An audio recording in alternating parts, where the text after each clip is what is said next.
So, good evening, everyone, and welcome to Dialogues. I hope you all are keeping up the spirit of being critically engaged in not so supportive pandemic period. I thank you all for supporting this platform by your presence. Today, Dialogues is pleased to have Dr. Javed Khatri with us. Dr. Khatri is an assistant professor at Navrashna University, Vadodara. His research interests are linguistics, semiotics, media, and language studies. He has published a number of books on culture, media, and communication skills. His research studies have also been published in national and international journals in both English and Gujarati language. He is also known for his famous blog Vimarsh, in which he writes about his analysis on foreign films and media. Now, before Dr. Khatri begins, I would like to give a brief context about the talk. Mohandas Karamchand Gandhi, otherwise recognized as a preeminent Indian political ideologue and one that shaped and directed the anti imperialist mass movement, which is unique in the human history by using non-violent, non-coercive means of conflict resolution. He was also a tireless translator who experimented radically with the transfer of meaning in various languages. Now, according to Nandini Bhattacharya, Gandhi never considered himself as a professional translator, but he saw translation as an effective tool of communication, a means of making available the transnational thought to his readers, which were both semi and non literate listeners of his journal, that is the Indian Opinion, and the international Anglophone community at large, thereby imagining an Indian nation and contributing to the rising tide of nationalist aspirations. Now, the present dialogue will focus on the concept of Swaraj and Hind as expressed by Gandhi in Hind Swaraj, or which is also known as the Indian Home Rule when translated to English. The dialogue will attempt to understand the significance of this translation from a non dominant language to a politically powerful language.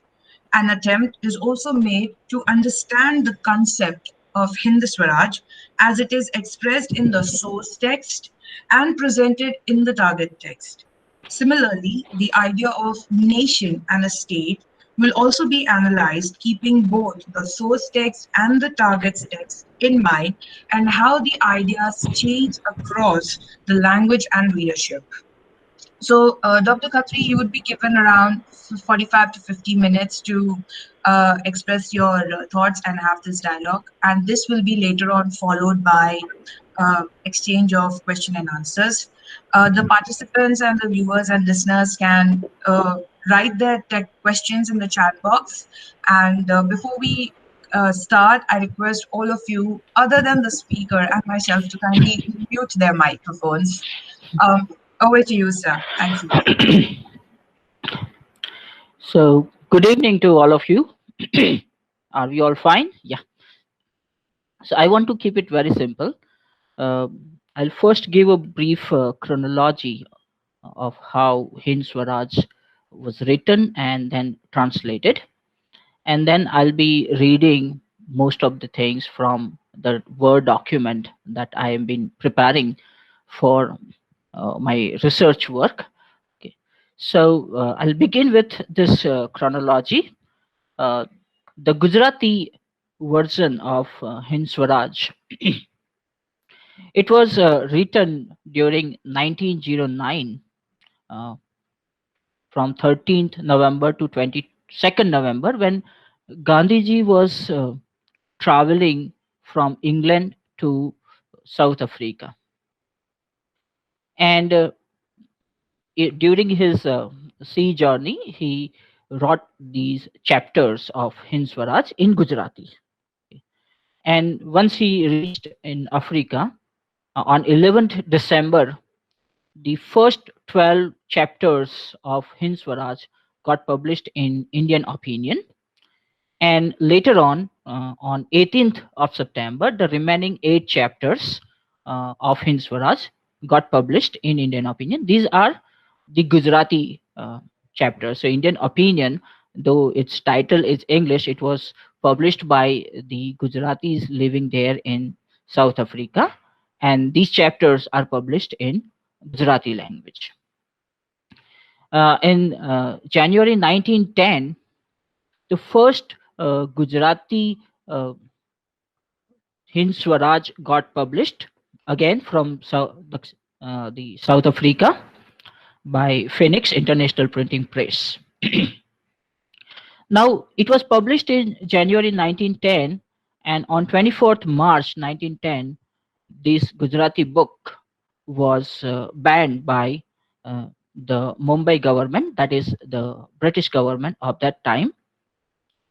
So, in March itself, the first English translation of Hind Swaraj got published again by Sam Phoenix International Printing Press from South Africa, and it was translated by Gandhi himself with a new introduction to the book.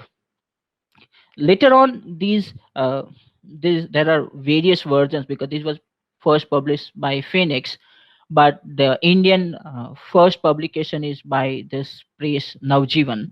Okay, so why, in under what circumstances this translation took place, and what were the motives and how they were achieved? That were the biggest questions, and many people have written about it. One of the most important of them is Tridip Sirad. He has written this critical edition of Hind Swaraj, comparing the handwritten Hind Swaraj by Gandhi, Gujarati version, and the English version, all three of them. Okay. I will be concentrating on the Navjivan publication of Hind Swaraj, that was first published in 1921, and the second one is edited by an English person, which is not only Hind Swaraj but other important writings by Gandhi. Uh, it is called Anthony J. Parrell's Hind Swaraj and other writings.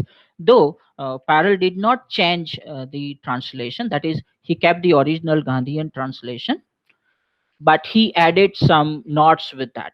Okay. So it is also, in a way, a critical uh, version of what we call Hind Swaraj.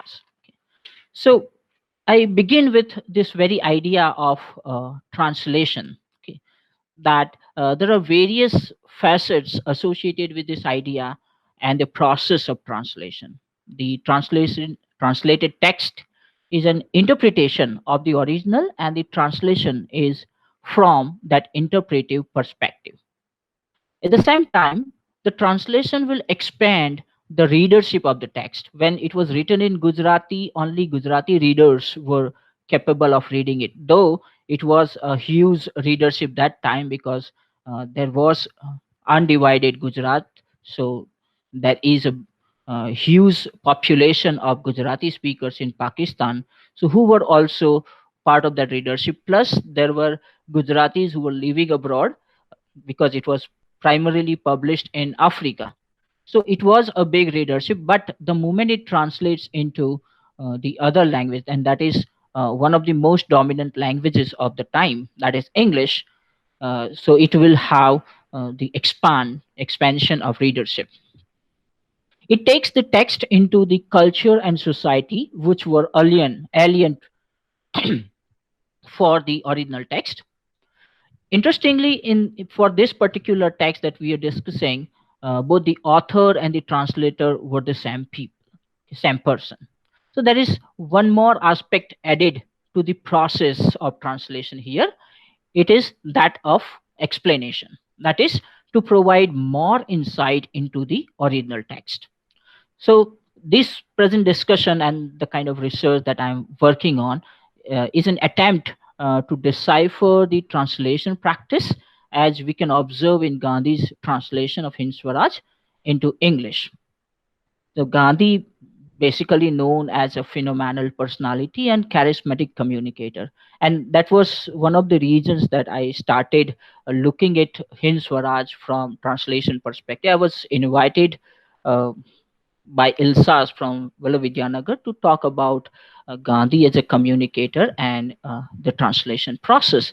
So this is when I started looking at these texts, and my earlier concerns were more related with the analogies and proverbs that Gandhi has used in original text and how he had translated in English. But in that process, I came across something different, something unique, especially because it was directly also connected with the title of the book. That is the idea of Swaraj, the idea of Hind, and what we call the political idea of nation and state. So later on started searching for these terms and how they are used in the original and in the translation. So this is what I will be discussing today. I'll just move a little forward.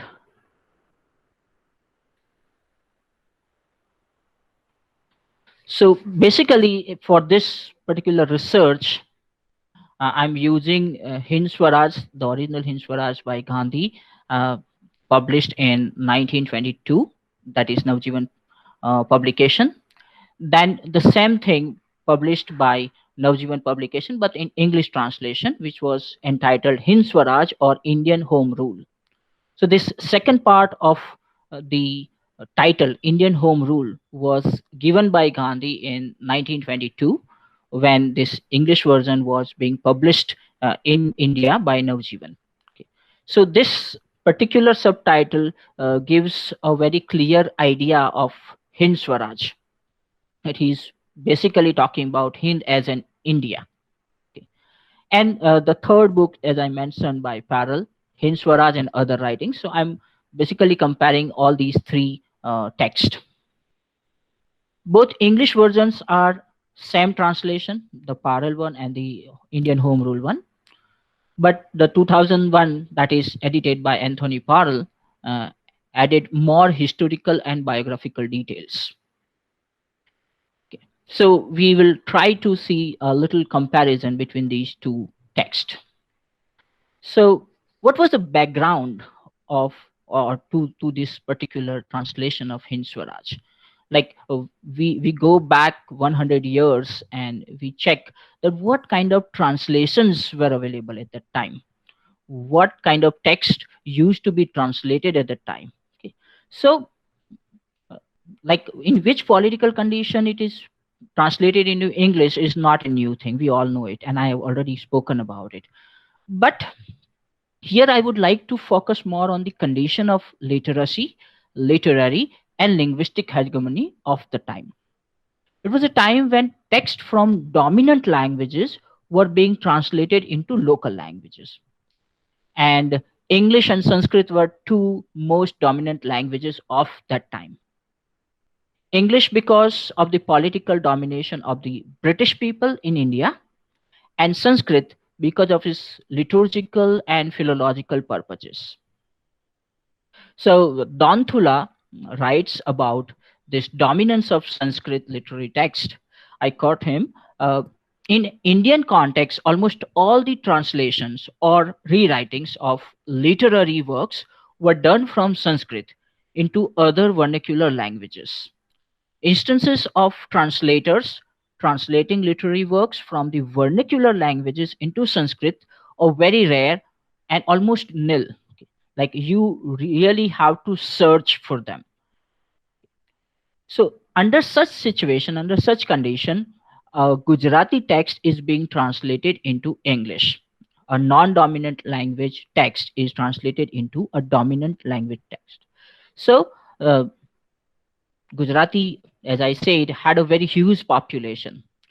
Politically, it was not a dominant language, though. So, translating something from Gujarati to English was itself an act of subversion. That presenting a text from colloquial language into a language of powerful literary and philosophical history simply meant that the people whom you consider downtrodden or illiterate or uncivilized also had something for you to learn from. And that was one of the most important significance of translation of Hind Swaraj into English. So they did have their own indigenous ideas and ways of living. The text is essentially about them. That how the culture is different from the Western culture.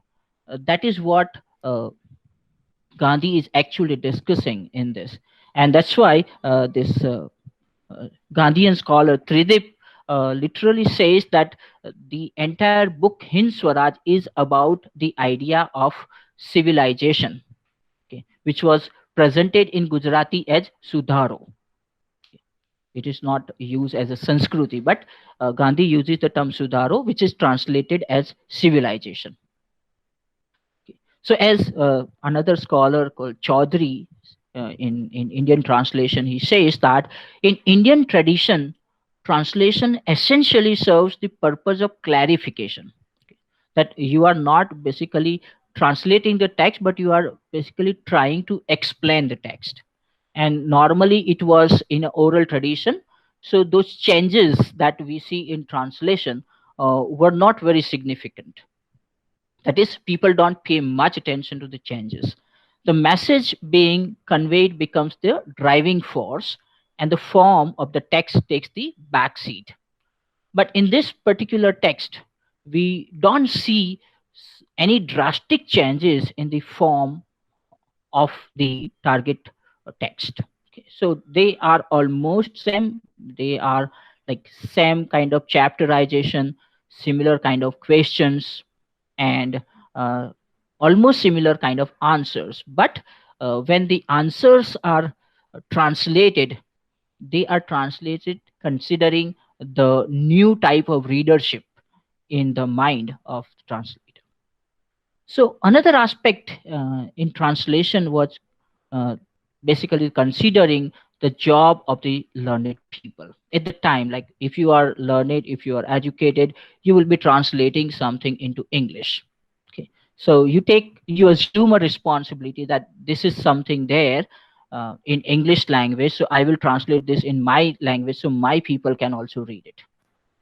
Okay, so those learned people took upon themselves to become the bridge for the knowledge produced in other languages, primarily the dominant languages, and serve it to local readers. Hence, in most of the cases, the writer of the text and the translator of the text were or are different. Even today, in most of the cases, the translators are not same as the writers. In fact, people say that if you translate your own text, then you are basically committing incest. Okay. So it is basically a kind of requirement now in translation theories that the translated work should come from some other personality. But in case of Hind Swaraj, both the writer and the translator are the same. Similar thing was attempted by Rabindranath Tagore during almost similar time. So Tagore translated his Bengali works into English. Tagore translated his Karna Kunti Sambad and Gitanjali as Karna and Kunti and songs offerings, respectively. But these self translated works were also quite simpler than the original Bengali works. Okay. And you can check for Ghosh and Datta, who have done extensive uh, research on both these texts, and they have written about Tagore as a translator. This was also in line with what Chaudhary stated above. The work was more of a simplified explanation for the foreign reader, but the message was more important than the form. Now, when we move into the text, the most important aspect about Hind Swaraj is it is not written as a linear text, rather, it is written as a kind of dialogue between two people. So, those characters are called Vachak and Sampadak in Gujarati. So, Vachak refers to the readers where this book was, or these articles were going to get published, these chapters. Okay, so Gandhi had those readers in his mind when he was writing this book. But Parel also says that it is not a book straight away. It was basically discussion uh, of Gandhi with few of his friends, and he mentions the name of Jivraj Mehta. Okay, so those discussions were given the form of the book. Okay, so there is a reader, one who reads, and there is a sampadak. Sorry, there is an adhipati in Gujarati, while it is translated in English as editor. Okay. So adhipati also gives the kind of uh, tone of authority, that there is a reader who doesn't know anything, and there is an adhipati who knows everything and who tries to explain everything to the reader. Now, this narrative structure is a deliberate attempt to presuppose the questions from the part of the reader and articulating them in the text itself, and the questions were answered. So, you are basically not reading one person, you are reading questions from the reader and you are reading answers from the Adhipati. So, it is like the questions are presupposed, that when the person will read Hind Swaraj or my ideas about Hind Swaraj, uh, the people will have these kind of questions. So those questions are already articulated, already written. So as a reader, you just have to follow. The confusions of the prospective readers are dealt with in a very unique way. The Gujarati text had the similar level of readers. They were the readers of the Indian opinion. The writer imagines and articulates the doubts and concerns of these Gujarati readers. But the moment the text is translated into English, now the reader or the readership is very vast. Okay. The readership broadens. The non Gujarati Indian readership is automatically incorporated into it. Okay. Earlier, it was for Gujarat or Gujarati speakers, but now the text can travel in any part of India wherever there is an educated Indian. Okay. So they can read English, so they can read Hind Swaraj. Fine. And above all, non Indians and specifically the British authority of India of that time who banned that book. The English translation was presented to show this British authority that it's not against the British government. So those authorities, those governments, East India Company, they are also the readers. Fine. So they are also exposed to the dialogue on Swaraj. Okay. So it's not just about Hind Swaraj, it's about Swaraj. What is self rule? And in fact, Gandhi has criticized so many Western concepts under this idea of civilization, under this idea of Sudharo in Gujarati. So if these British or non Indian readers are reading it, they will see that this is basically a critique of Western civilization, and he's showing the faults that that Western civilization is suffering from. So everyone, Indian and non-Indian alike, wants to know about the notion of Hind Swaraj and related ideology with it. Thus, all the questions of the reader are applicable to every reader of the text, whoever wants to know what is Hind Swaraj. Okay. So those questions are already there in the text. Even after more than 100 years, when we read this text today, we still feel those questions are coming from our mind. There are a lot of what we call questions that really reflect our questions in the text. Okay. So the title of the Gujarati text, that is source language text, is Hind Swaraj, and the English version target language uh, text was later entitled as Hind Swaraj or Indian Home Rule. The title of the target language version strengthens the Indian tradition of translation, which essentially sees the text in the fluid form. Okay. The Gandhi is changing the title because he is uh, taking that Indian stand of translation, that I am not simply translating, but I am trying to explain the concepts that I have written in this book. So it's not a translation, it's also an explanation. So, like following the oral tradition, the variation in retelling is a norm and not an exception.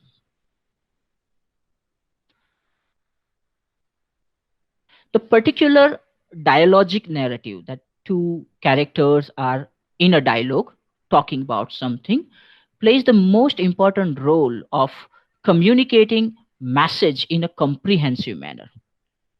That whatever the Gandhi is trying to explain, the the reader is trying to counter question it, but a certain moment there is some sort of like acceptance of what Gandhi is saying. So encoding the idea into the form of a message is also a process of translation, okay, what we call the intersemiotic translation. But here, the dialogic form also gives the impression that the questions posed by the reader are the only possible and relevant doubts, and the verbal satisfaction expressed through the reader is basically the approval of the actual reader as well. Okay. So if you have any question beyond that, okay, you don't have chance to ask because the question is already discussed. Thus, the narrative format gives the impression of the completeness of the argument and acceptance of the argument. So this is where the dialogic form plays a very important role in making this particular book accessible, and probably people start believing into it. Okay. So if we go into the idea of language, okay, the language of Gandhi has certain unique characteristics. Now, Gandhi, though he was a very busy man and um, very busy in movements and politics, but he has written on languages, on various aspects of language. Okay, so from the present standard of Gujarati language, Gandhi's use of Gujarati was full of Urdu, Persian, and Arabic words. I don't want to list those words right now. There were a lot of Sanskrit words also. Even the Gujarati used is very different from what we call the modern Gujarati, what we use today. So many words used here which are considered non-standard from modern perspective. We don't consider them standard words, but they are used in a standard discussion. For a modern reader, the Gujarati was not very accessible, especially those who are not very much into literary aspects of language, and those who are aware about the classical, little bit aware about the classical Gujarati, they might understand it. But otherwise, those who are not in constant contact with Gujarati language, it will be difficult for them. His English was also very sophisticated. Again, Shurud discusses Gandhi's use of Gujarati as well as English in his lecture that he delivered, uh, where he concentrates on two texts, Hind Swaraj and My Experiments with Truth, where Surud also emphasizes on the idea that Hind Swaraj was essentially a text about Sudharo, that is reform, but it is translated as the civilization. So, coming to the translation aspect, we will basically concentrate on three basic concepts: one, Hind; two, Swaraj; and third, nation. Okay. So we'll compare these very basic lexical items and the associated terms used by the author in the text. Interestingly, both the author and the translator are one.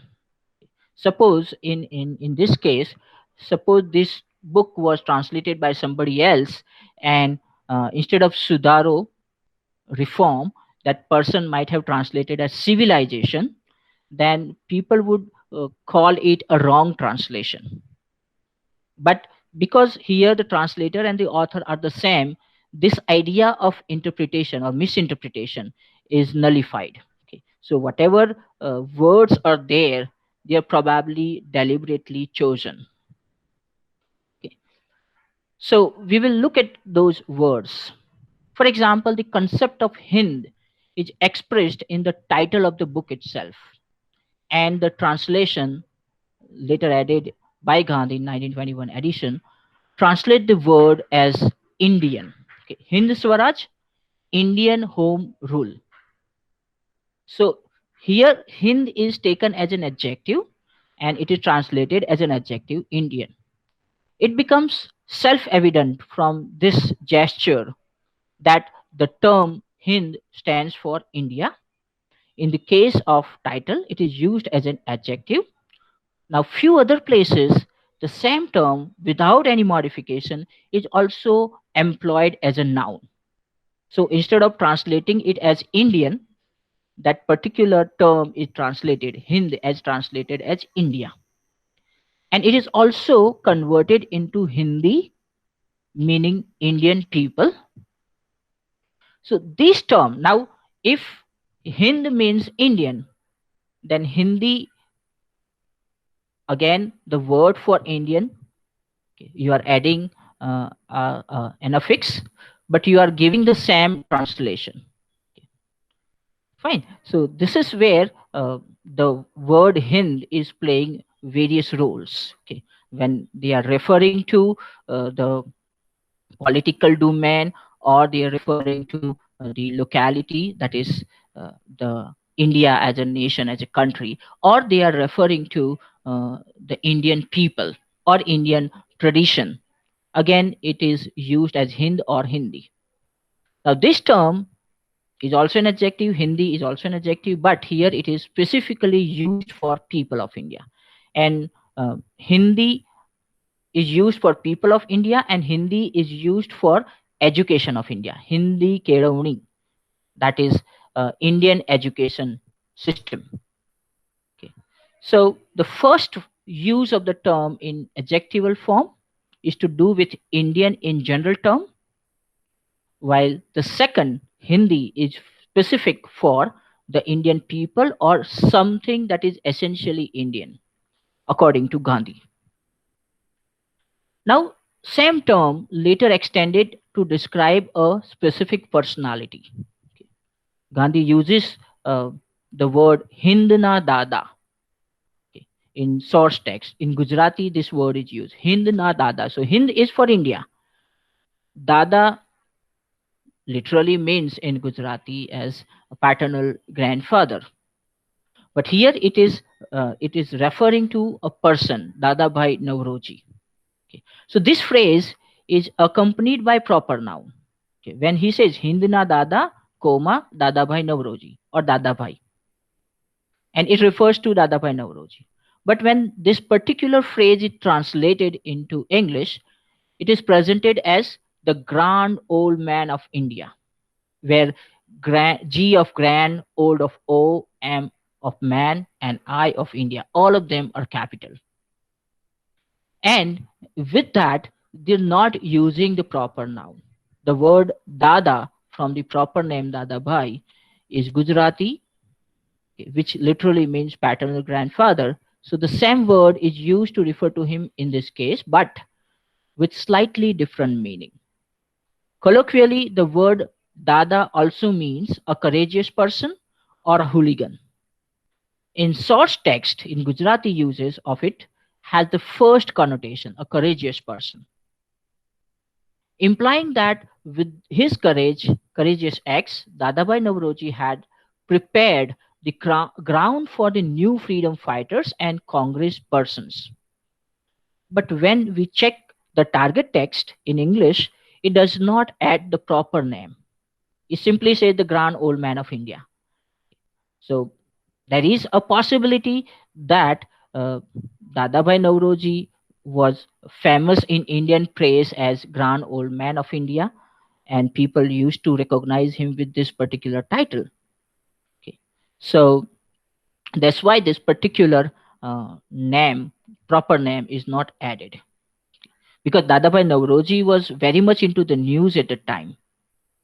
So after few lines in the same discussion, they are basically discussing what is the contribution of Dadabhai Nauroji in the movement, in making uh, the the Swaraj movement powerful. Okay. So after a few lines, the same Gujarati expression for Dada Bhai is translated as the father of the nation.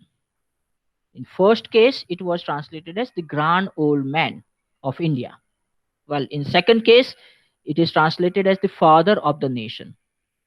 And here, neither father nor nation was capitalized.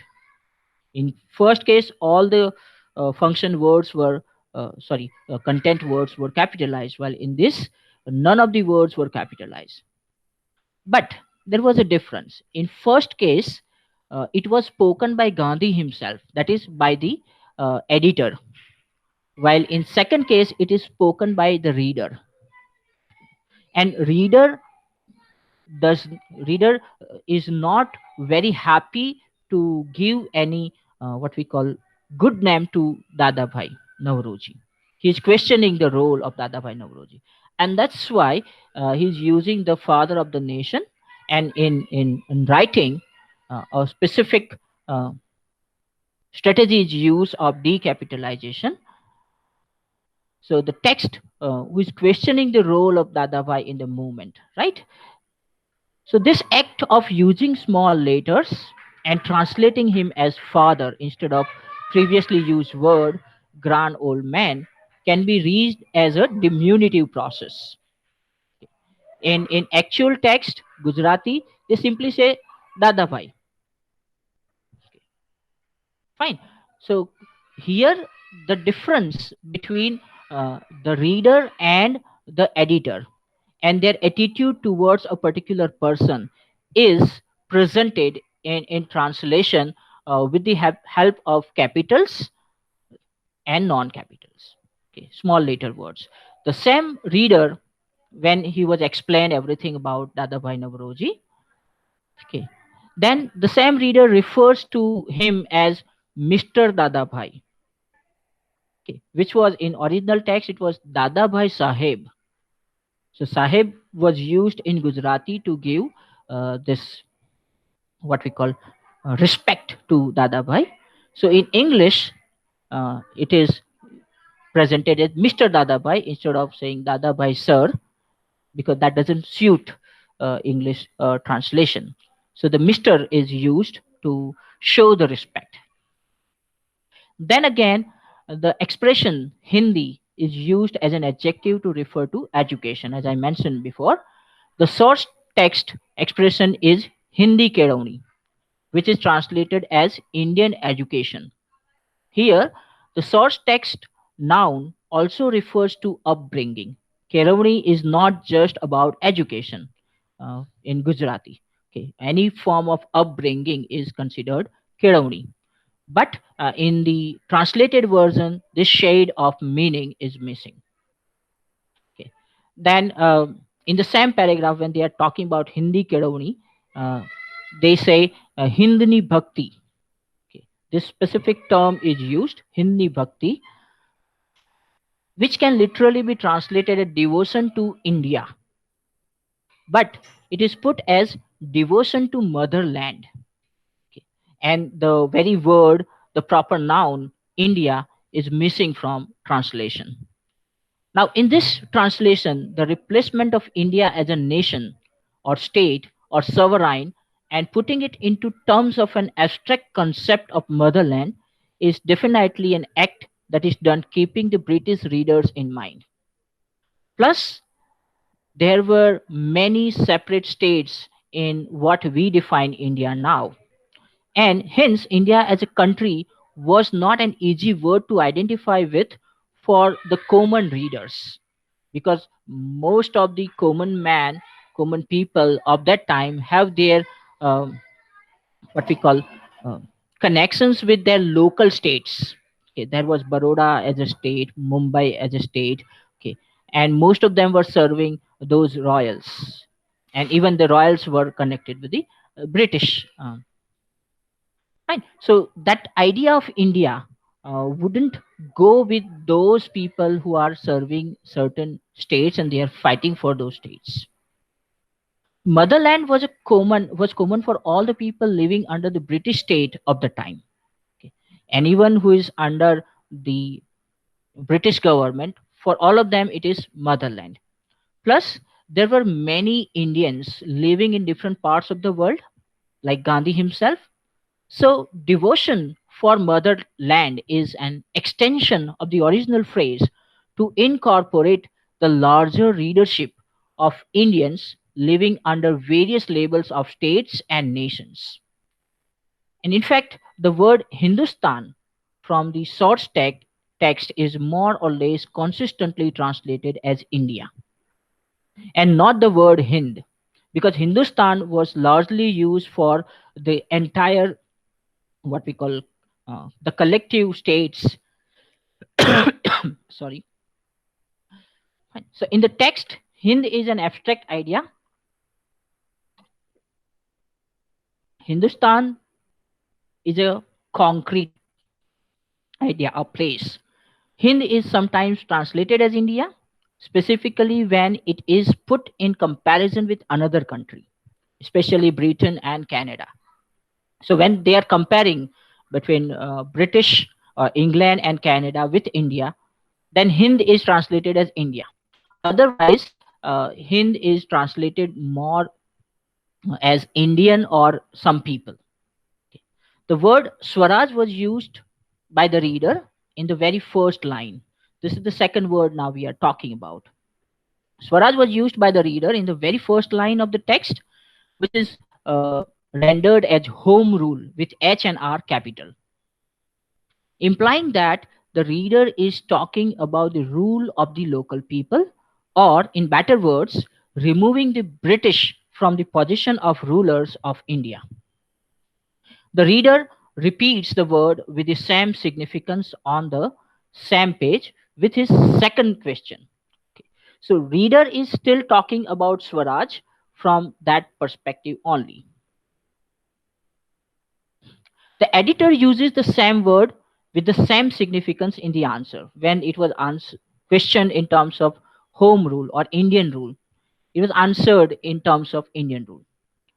Talking about the contribution of Congress and Justice Badruddin in sowing the seeds of home rule. So he's basically not talking about the rule of India, but a movement of the self rule or home rule.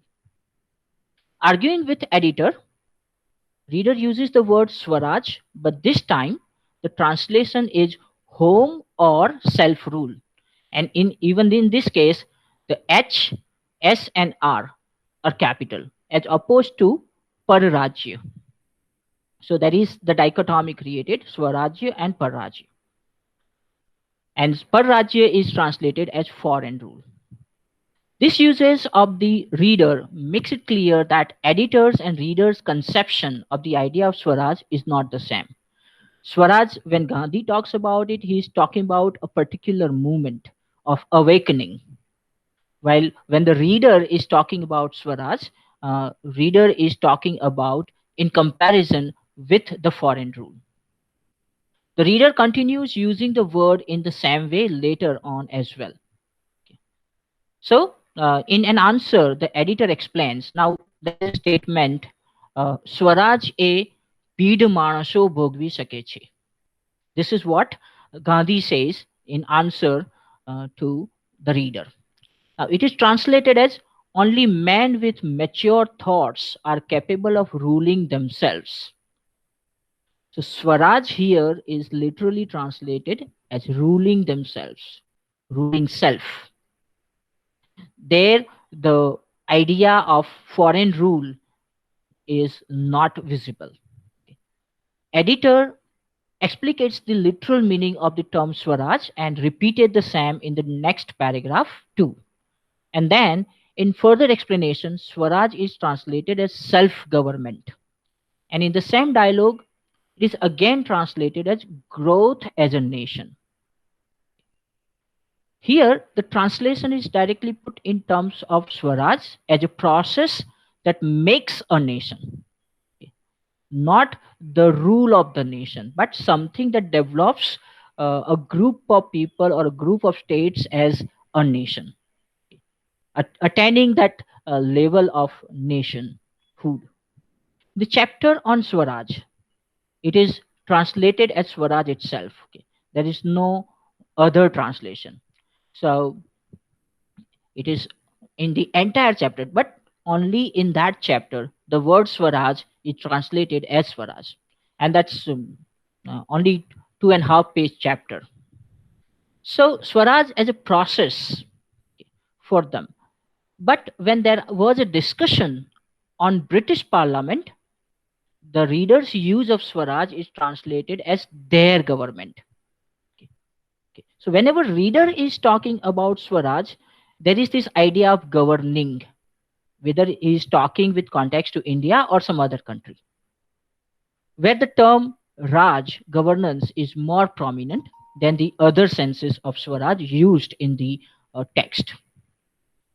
Later, with reference to Italy, the Swaraj is translated as rule himself, in the sense that every individual must be free and responsible enough to oneself. While talking about Satyagraha, passive resistance, Gandhi again uses the word self rule or home rule for Swaraj. Okay. So here he is putting these two things together, that Swaraj is possible with the Satyagraha. Without passive resistance, there is no possibility of self rule or home rule.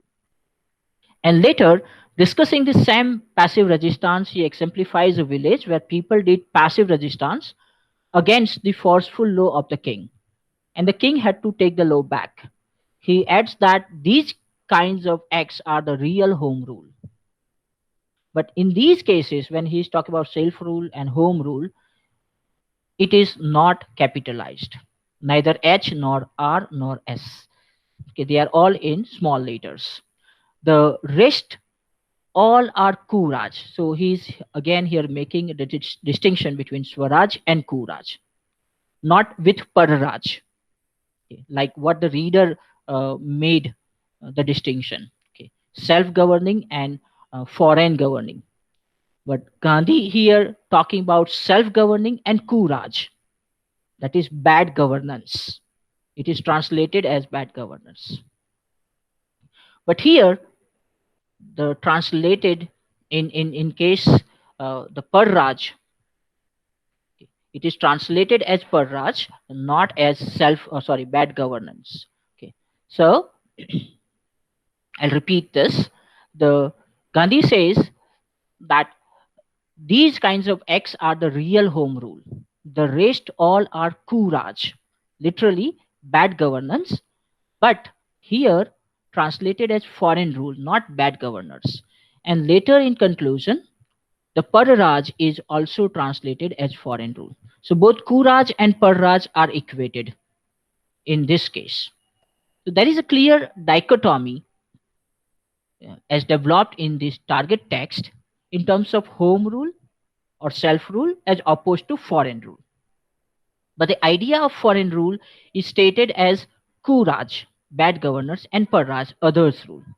The dichotomy of target text removes the ethical and moral implications of Swaraj and makes it more of a political term. The moment when we look at Swaraj and Parraj as a dichotomy, then it becomes a political term. When this dichotomy is not invoked, it is still about the ethics. And the last concept that we uh, will be looking at is the idea of nation and nationality. So, as we have seen above with reference to Dadabhai Nauroji, the word Hind once translated as nation and second time translated as India. But here, the speakers are different. The editor uses the word nation, a common noun, and the reader used India as the proper noun. So Gandhi is referring to nation while the reader is referring to India as a proper noun, which also imply the fact that the India of Hind is different for both the participants. The idea of Hind is different for both the participants. For the reader, it is the India as a country, a proper noun, while for the Gandhi, it is a nation, an abstract phenomena, okay, which is made up of people. So he has later translated country as praja. Praja is country and nation.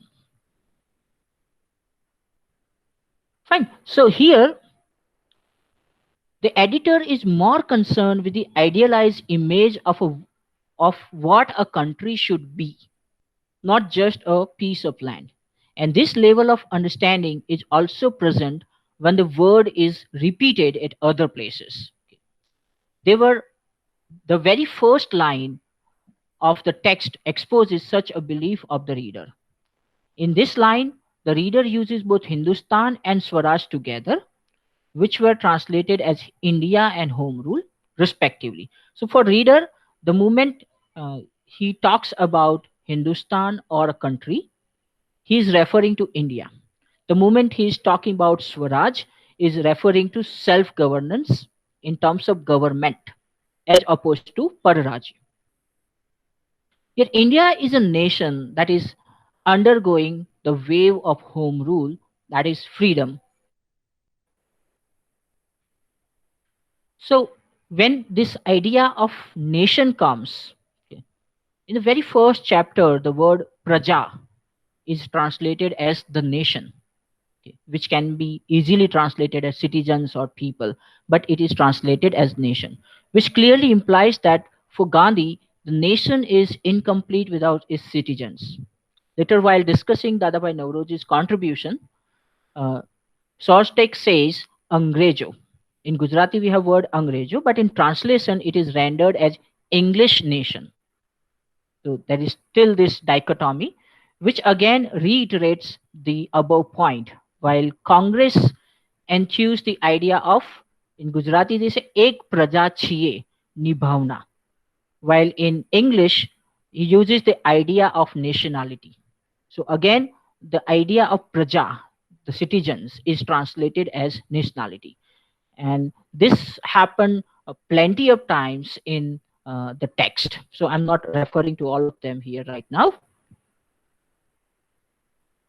Now, there is a statement discussing the parliament, which is like, to prajano uddhar thai jashe. Again, they use the word praja in Gujarati. It is about English parliament. So it is translated as the English nation would be occupying today much higher position. So again, that praja is translated as nation. So I'm not going into other examples of it. One small thing, last thing that I want to present. Uh, the interesting aspect that what I could observe is that the conception of idea of Swaraj or freedom, how it is presented, how it is conceived by Gandhi. So in source text in Gujarati says, Gana Angrejo Hindustanne Swaraj Made Evu Icche છે. He uses the word Made, the verb. While in English it is says, many English desire home rule for India. So here, the verb used with connection with Swaraj is Made, that is to meet, which goes with the assumption that Swaraj already exists somewhere and we just have to search and get it. It assumes that it is just displaced but already present and to be met. Later he writes, Swaraj che Swaraj chetu jashe. Chetu, dur. Okay. In standard Gujarati we call it Swaraj dur jashe. But in Gandhi writes Swaraj chetu jashe. So it is translated as home rule will be delayed. Now here again, the space metaphor is used with the verb. Okay. The statement literally means that Swaraj will be distanced, will go away, far away. Okay. And similar metaphor can be observed in this statement like આપણે ધારી લઈએ કે માંગણી મુજબ અંગ્રેજો ગયા. Okay. So they leave certain space, gaya. It is translated as, let us suppose that the English have retired. It shows the voluntary displacement of British from India. Again, it emphasizes on the idea of spatial movement, Gaya, Chetu Jashe. All these are spatial movements related with the space. In all these three instances, when certain form of freedom or self-rule is discussed, The author presents in the form that movement of certain spatial type will make it possible that you or we will be able to achieve Swaraj if we make certain spatial movements. But when it is presented in target text, the spatial significance is lost and it becomes temporal. In first case, the verb used is desire, which is a futuristic assumption. In second case, the verb used is delayed, meaning something that is temporarily late, not on the specified time, or to make something slower. While in the third case, the verb retired is used, which has the primary connotation of leaving something on a stipulated time or cease to work.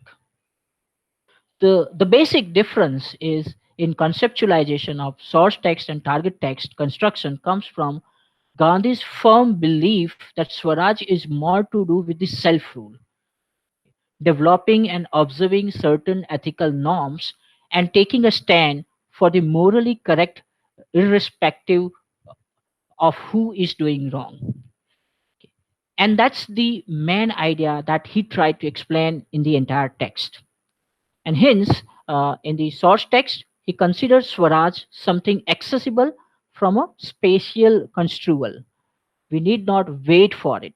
We can attain this Swaraj even when the British are ruling us. So that's the argument that he was, in a way, conveying with this kind of verbs that he has used with the uh, word Swaraj. So I think that's all. I would like to listen from you. I hope it made some sense. Thank you, sir. Thank you for such an enlightening talk.